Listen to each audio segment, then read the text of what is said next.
Jika anak itu udah nggak lulus di negeri, otomatis dia akan masuk ke sekolah swasta. Dia dapat nggak sih KIP ini gitu loh, supaya memastikan anak-anak di luar sana gitu. Sebenarnya itu untuk pendaftar baru KIP kuliah ini apakah sampai finalisasi dan cetak kartu ataukah hanya sampai pengisian prodi?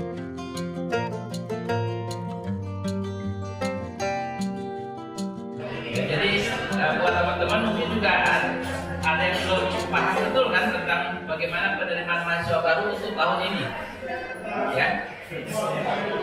Oke, kami persilakan Prof. Budi sama Prof. Nasi sama Ibu Direktur.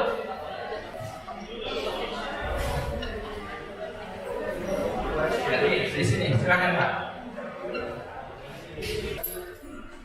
Sebagaimana yang sudah kami informasikan kepada teman-teman semua, bahwa sore hari ini kita akan sosialisasi tentang KIP kuliah, dan nanti akan ada penjelasan secara khusus. Nanti yang akan memberikan penjelasan adalah Kepala Pusat Pelayanan Pembiayaan Pendidikan, dan bersama dengan Ibu Paris, Sekretaris Dirjen Dikti.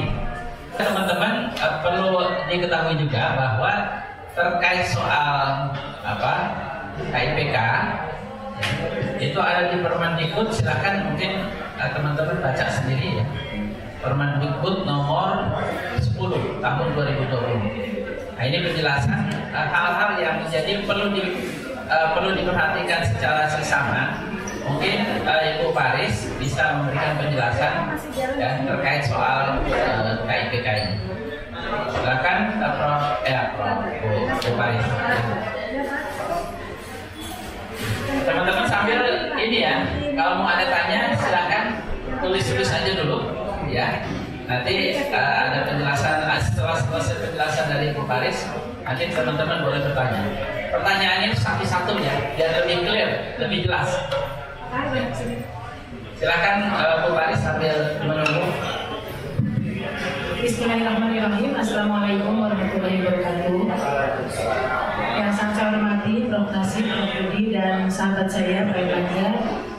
Pada kesempatan ini saya ingin menyampaikan kepada kawan-kawan, sahabat saya, para wartawan bahwa Bapak Menteri sering menyampaikan bahwa pendidikan adalah investasi untuk negara kita di masa depan.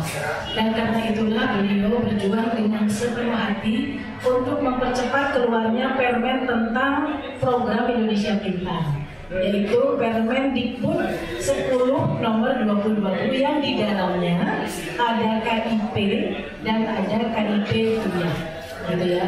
Nah, di dalam permen tersebut disampaikan bahwa KIP ini diperuntukkan bagi para calon mahasiswa. Silakan Pak Kahar. Bagi para calon mahasiswa yang kurang beruntung, apakah yang mempunyai kartu KIP atau punya kartu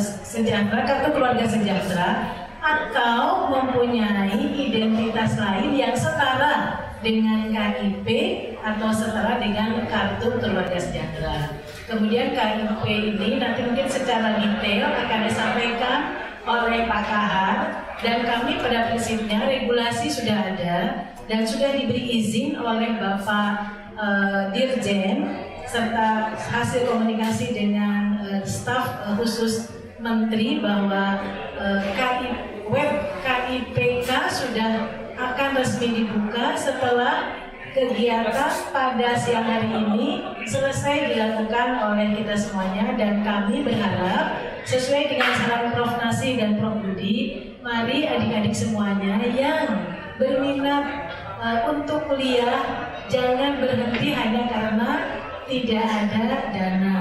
Pak Presiden melalui Mas Menteri sudah menyiapkan sekitar 400.000 untuk KIPK, baik itu KIPK reguler maupun untuk KIPK afirmasi. Kemudian kepada Pak Kahar yang akan menjadi penanggung jawab dari Pusat Layanan Pembiayaan Pendidikan mungkin akan menambahkan lebih detail terkait dengan KIPK.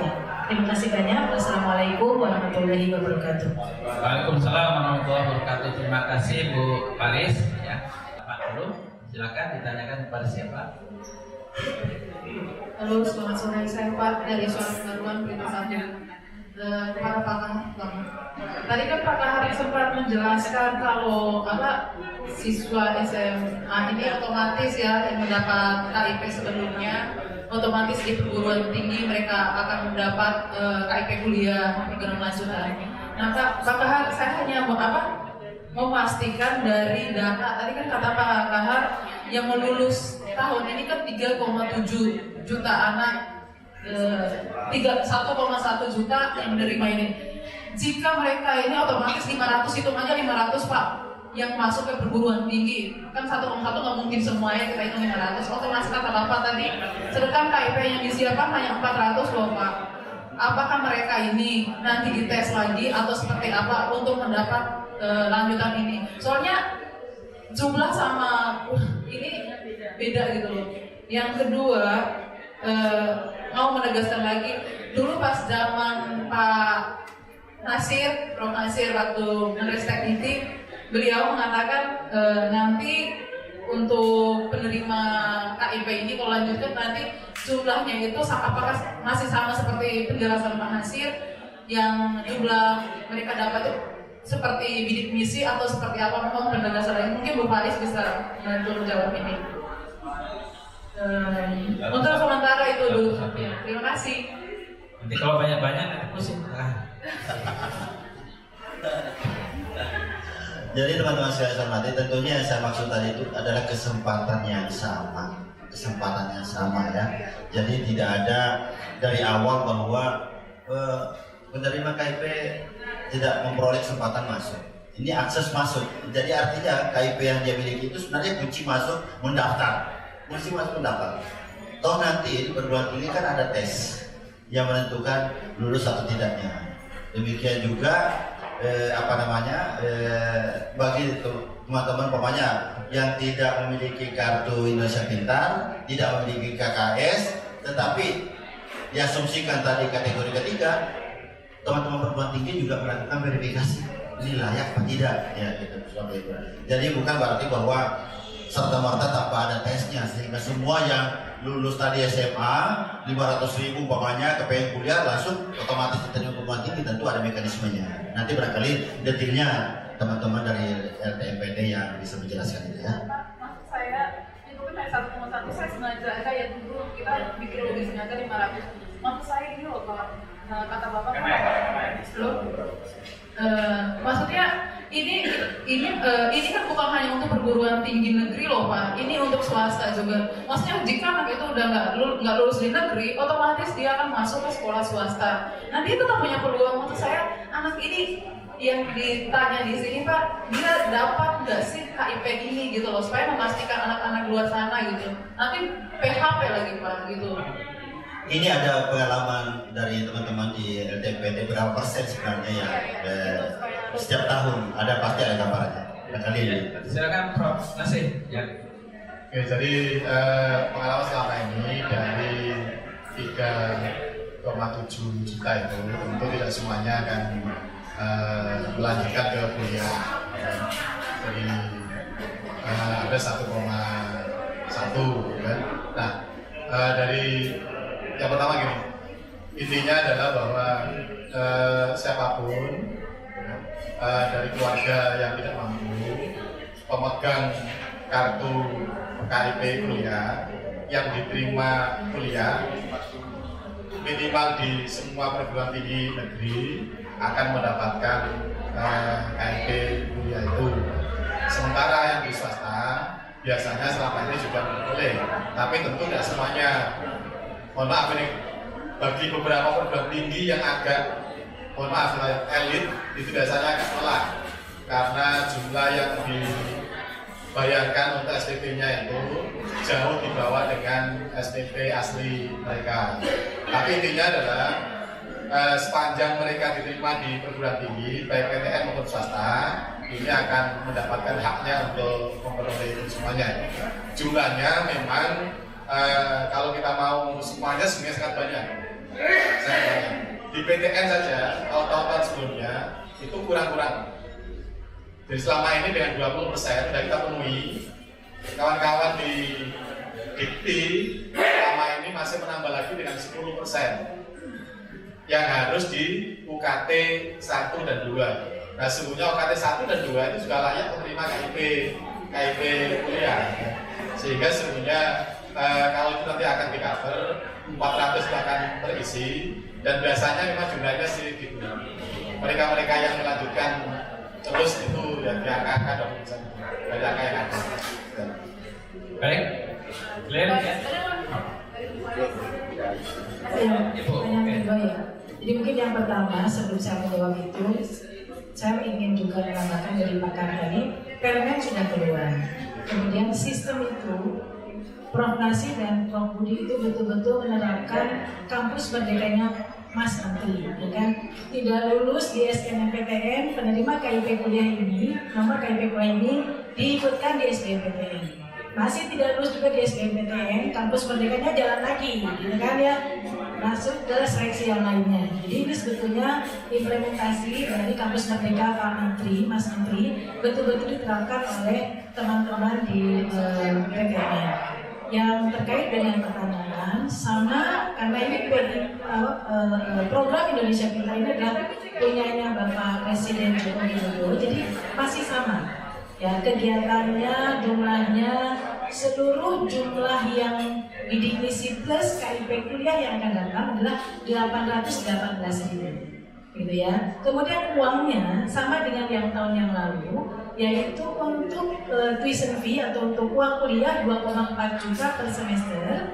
Kemudian uang untuk biaya hidup adalah 4,2 juta per semester diberikan kepada mahasiswa. Khusus untuk mendukung program Pak Presiden dan Mas Menteri terkait dengan vokasi, sampai-sampai Pak Presiden dan Mas Menteri mempunyai dirjen baru ya Pak Erlangga, dirjen baru yaitu Dirjen Pendidikan Vokasi. Karena ini inline dengan kebijakan Pak Presiden dan Pak Mas Menteri, maka kita juga memberikan keistimewaan untuk adik-adik KIPK vokasi, yaitu ada tambahan per semester untuk ujian kompetensi. Jadi bukan untuk yang lain ya, untuk membayar ujian kompetensi supaya dapat sertifikat kompetensi, yang itu sebesar 800.000 per semester.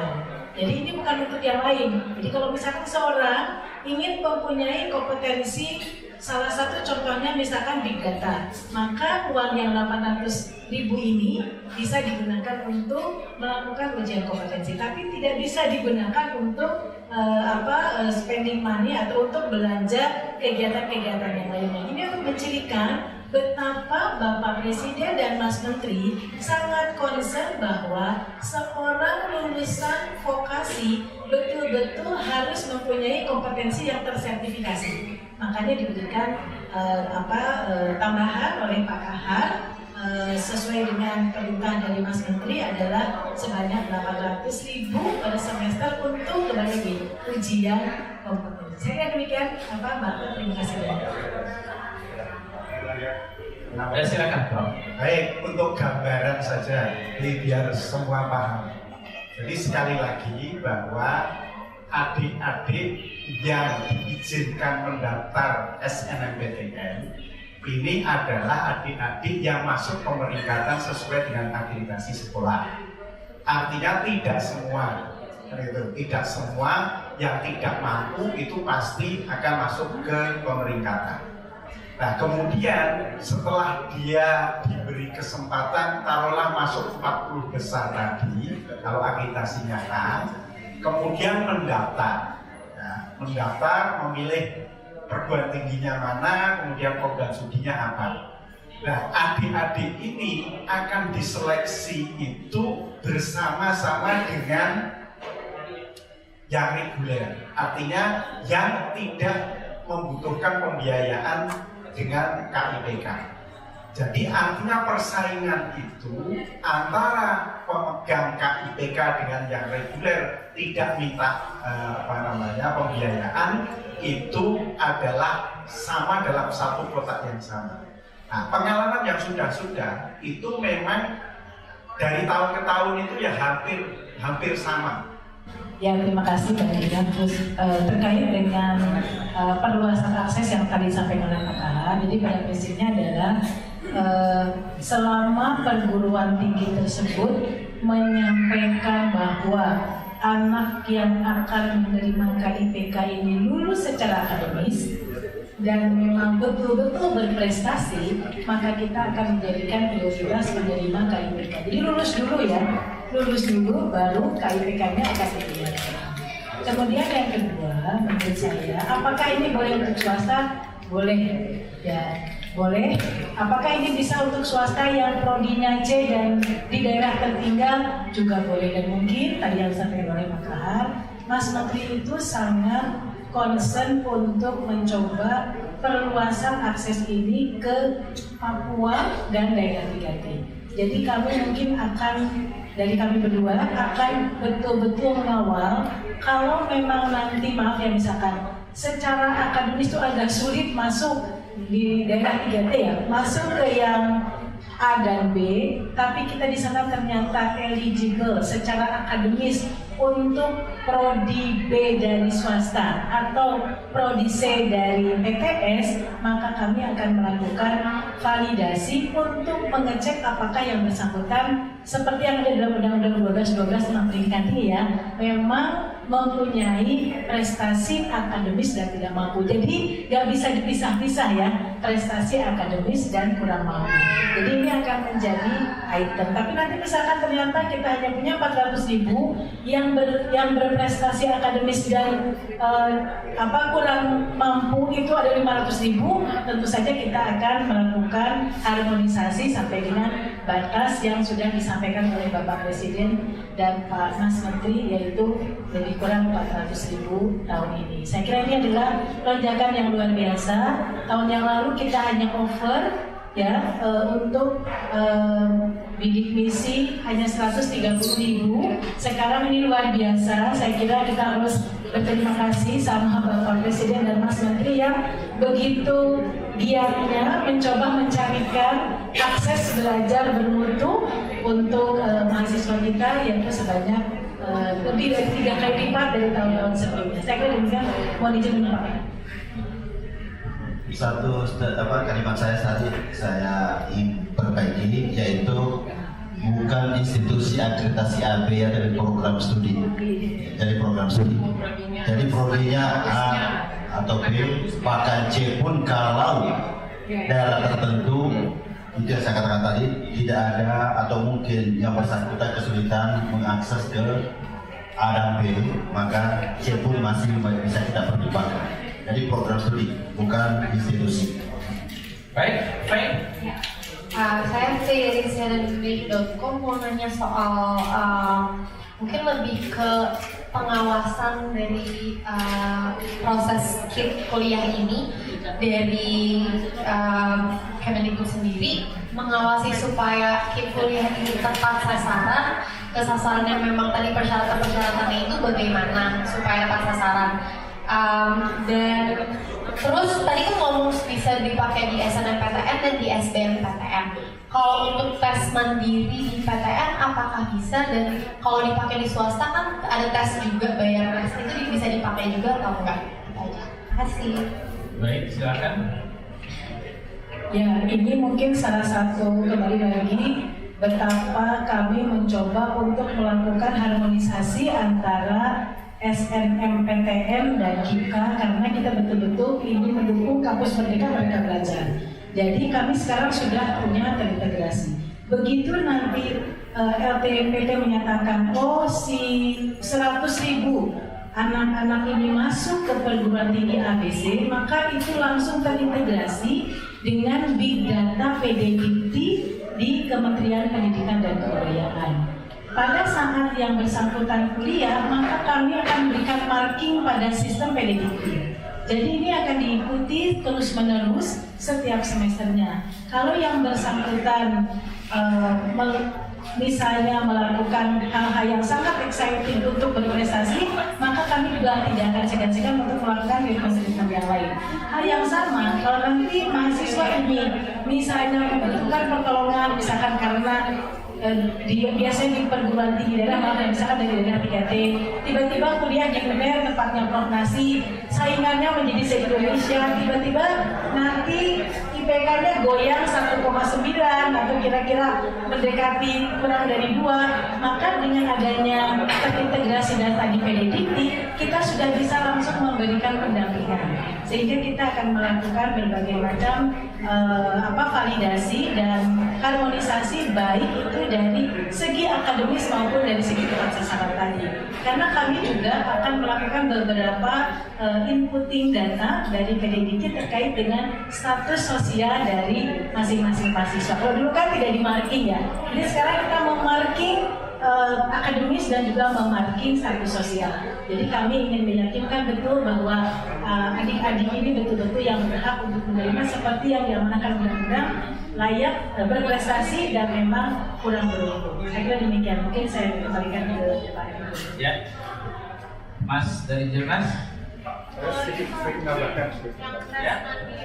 Oh ya, mandiri tadi sudah saya sampaikan, sebetulnya itu juga sama berlaku. Ini kan Mas Menteri kan sudah punya kampus merdeka. Ini Prof Nasi ini betul-betul sudah memerdekakan belajarnya. Baru calon mahasiswa itu sudah dimerdekakan. Gak lolos di SNMPTN, turun ke SBMPTN, gak lolos di SBMPTN. Kalau punya KIP kuliah, dia bisa langsung juga ke, kami sekarang namanya bukan mandiri ya, seleksi lainnya. Karena kan ada juga yang politeknik, mungkin yang politeknik kan ada yang untuk yang isi, mungkin pakai demonstrasi menari, ada yang olahraga, harus demo olahraga. Jadi kami namanya tidak mandiri, tapi seleksi lainnya. Saya kira itu berlaku. Terima kasih banyak. Saya sedikit menambahkan saja begini. Jadi tadi sudah diinformasikan oleh Prof Aris yang kita pada prinsipnya itu menginginkan apa yang dilakukan oleh LTMPT itu bisa dimanfaatkan oleh PTN maupun perguruan tinggi swasta. Jadi yang sudah terjadi saat ini, sampai saat ini, termasuk 2020 ini, namanya nilai UTBK yang dimiliki oleh masing-masing siswa. Jadi setelah kita melaksanakan UTBK, kemudian sekian hari berikutnya nilai UTBK kita berikan ke masing-masing peserta, itu sudah bisa, dan beberapa PTS dan Poltek itu dimanfaatkan untuk proses seleksi. Jadi artinya kalau kedepannya itu harapannya ya sudah nilai UTBK itu untuk seleksi semua perguruan tinggi, kira-kira seperti itu. Kalau di perguruan tinggi sendiri tahun kemarin itu sudah ada 38 perguruan tinggi yang menggunakan nilai UTBK untuk seleksi lainnya, kalau istilahnya Prof Aris tadi, atau mandiri. Kemudian teman-teman kalau membuka webnya STAN, STAN itu termasuk Poltek yang paling ditakuti oleh PTN karena yang diterima di sana itu biasanya bisa diterima manapun ditinggalkan, kira-kira seperti itu juga akan menggunakan nilai UTBK. Sehingga di sana sudah disampaikan persyaratan untuk mendaftar STAN itu yang bersangkutan harus memiliki akun LTMPT dan memiliki nilai UTBK. Termasuk kami sudah komunikasi dengan Poltekkes se-Indonesia, Poltek Pertanian se-Indonesia. Nah, ini dalam rangka untuk sinkronisasi penggunaan nilai UTBK dalam proses seleksi di masing-masing Poltek. Terima kasih. Terima kasih Prof Budi.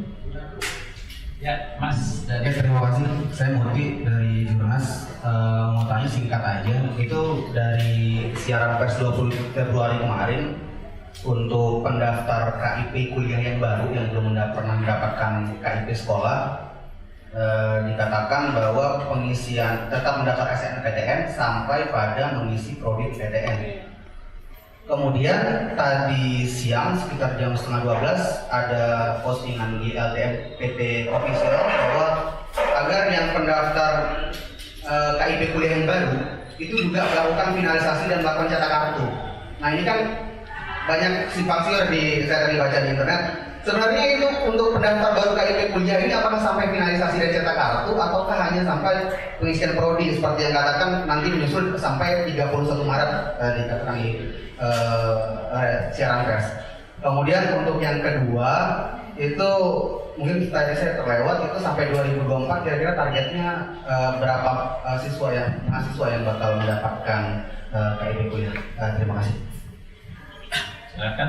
Ya, jadi yang pertama tentu bagi mereka yang sudah sangat mantap dengan pilihan dan prosesnya, itu kita juga sangat menganjurkan untuk sampai pada proses finalisasi bagi mereka yang sudah mantap, ya. Nah, tetapi tadi karena kadang-kadang masih ada ragu-ragu, ini saya mau kuliah, mau enggak, mau apa, nah itu kita kasih kesempatan sampai dengan tanggal 31. Kami akan sangat senang sekali kalau sampai dengan besok 27 Februari itu kawan-kawan yang calon menerima KIP pun itu melakukan proses finalisasi. Dan nggak usah khawatir, nanti begitu KIP-nya keluar kita sinkronkan. Selesai dan lebih simpel menurut saya, kan? Bagi mereka yang sudah sangat berat. Dan tentu juga kami ingin sampaikan bahwa mereka yang sudah finalisasi sampai dengan tanggal 27 itu tentu akan mendapatkan kesempatan untuk dilihat datanya oleh para rektor lebih awal. Karena sudah finalisasi kan, kita bisa kirimkan data informasinya itu kepada kawan-kawan rektor di semua PTN yang ada. Nah, kalau datanya lebih awal, pertimbangannya lebih lama kan menurut saya ada banyak keuntungan. Sehingga kami menganjurkan, udahlah finalisasi, gak usah khawatir dengan KIP kuliah. Pasti ada 400.000 orang itu sangat banyak, ya sangat banyak. Dan nampaknya kalau hanya di PTN aja nggak akan habis itu, nggak akan habis. Jadi sangat banyak. Malahan kita kalau habis 400.000 semuanya. Jadi intinya itu mas. Dan sekali lagi yang ayo segera finalisasi, ya, biar kami segera bisa ngirimkan informasi yang bersangkutan kepada PTN. Nah, bagi yang masih ragu-ragu, ya sudahlah, kita kasih kesempatan itu orang dulu, gitu kan? Apa dulu, sampai dengan tanggal 31 Maret. Itu dulu ya. Baik, masih ada Pertanyaan kedua tadi Pak. Sampai udah dulu Pak. Kira-kira dapat. Ya, kebetulan saya banyak berdiskusi ya dengan Menko PMK. Jadi kalau proyeksi sampai dengan 2024 adalah minimal 2 juta KIPK minimal 2 juta KIPK. Mohon bantuan dari teman-teman semuanya. Ada ekonomi kita berhasil dengan baik, kemudian program lainnya berhasil dengan baik. Siapa tahu dari target 2 juta itu bisa goyang-goyang sampai dengan 2,5. Mudah-mudahan itu bisa dijadikan doa agar kita bisa memberikan akses yang lebih baik kepada mahasiswa yang kurang mampu untuk menyelesaikan studinya di program. Terima kasih banyak. Baik, masih ada lagi? 1. Mana? 2. Oke, 2 ya. Ya silakan Pak. Pak Indri. Ya, terima kasih. Nama saya Indri dari Antara. Pertanyaan saya pertama Bu, ini untuk tahun ini apakah ada prodi prioritas gitu untuk yang mana saja yang diutamakan? Kan ini sesuai dengan rencana jangka panjang pembangunan kita nih Bu gitu. Terus yang kedua ini gimana caranya ini ngejamin bahwa anak ini dia mau miskin terus dia masuk PTN yang C, tapi ngejamin dia nanti bisa selesai kuliahnya gitu. Karena kalau misalnya dia cuma bertahan 1 semester, 2 semester kan ya rugi kita tuh, uang negara dihabiskan percuma gitu. Terima kasih. Baik, silakan. Mohon izin Pak, mungkin saya jawab yang kedua dulu ya. Kan tadi syaratnya adalah calon mahasiswa berprestasi dan berasal dari keluarga yang kurang mampu. Jadi saya sangat yakin mungkin kan yang berprestasi ini mudah-mudahan tidak salah sasaran. Dan saya itu agak sulit kayaknya Bu, karena kan biasanya yang C ya? Ya biasanya maaf Ibu, biasanya kalau yang kurang mampu itu cuma sedikit outlier gitu yang berprestasi gitu kan. Paling itu 5% itu paling banyak. Lainnya kan mereka mengalami masa kecil yang kena stunting lah, kurang gizi dan lain-lain gitu. Jadi tadi saya sudah sampaikan karena mulai tahun ini Pak Kahar dan kami di PDDT itu akan menjadikan PDDikti sebagai big data untuk memonitor prestasi akademis dari teman-teman KIPK yang dulu belum pernah dilakukan. Jadi begitu nanti ketahuan semester 1 itu akademisnya kurang berhasil, maka kita akan langsung memberikan warning kepada perguruan tinggi yang mungkin ya dari yang akreditasinya Prodinya C untuk segera didampingi. Kan walaupun di Prodinya C pasti ada mahasiswa pinternya kan, nanti kami akan minta tolong untuk didampingi oleh mahasiswa pintar tersebut. Jadi kami melakukan mitigasi, jangan sampai mahasiswa yang kebetulan alhamdulillah bisa masuk kuliah tapi hanya pas-pasan nilainya, jangan dibiarkan dia tidak berprestasi. Jadi dengan adanya integrasi data ini dengan PDDikti, mudah-mudahan ini bisa menjadikan inovasi baru bahwa kita melakukan pendampingan baik akademis maupun status sosial. Yang kedua, apakah ada prodi prioritas? Kalau dari LTMPT kita tidak ada prodi prioritas, tetapi kami di Direktorat Jenderal Pendidikan Tinggi akan menyiapkan modul online gratis untuk prodi prioritas untuk melakukan fasilitasi terhadap kampus Merdeka Belajar, khususnya untuk program pertukaran mahasiswa tanah air, kita sebut Permata. Nah, kemudian juga kita akan melakukan juga berbagai macam implementasi kampus Merdeka Belajar. Prodi yang akan kita berikan fasilitasi untuk melakukan blended learning ataupun PJJ dengan modul-modul terstandar secara nasional, yaitu adalah yang ada di dalam prodi prioritas. Pertama adalah pariwisata, kedua adalah health science atau kesehatan, kemudian yang ketiga adalah agribisnis food processing, dan kemudian berikutnya e-commerce, kemudian manufaktur dan teknik mesin, serta yang terakhir adalah ekonomi kreatif. Jadi itu memang menjadi salah satu target di Direktorat Jenderal Pendidikan Tinggi agar ekonomi kita betul-betul bisa didorong oleh baiknya proses pembelajaran saat di perguruan tinggi. Kemudian Mas Menteri juga mendorong kepada kami di Direktorat Jenderal Pendidikan Tinggi untuk menyiapkan minimal 34 Center of Excellence untuk pusat kewirausahaan mahasiswa. Kami akan membuatnya, mungkin nanti akan ada semacam survei atau kompetisi, kami belum tahu, tapi kami ingin menciptakan CEO dari daerah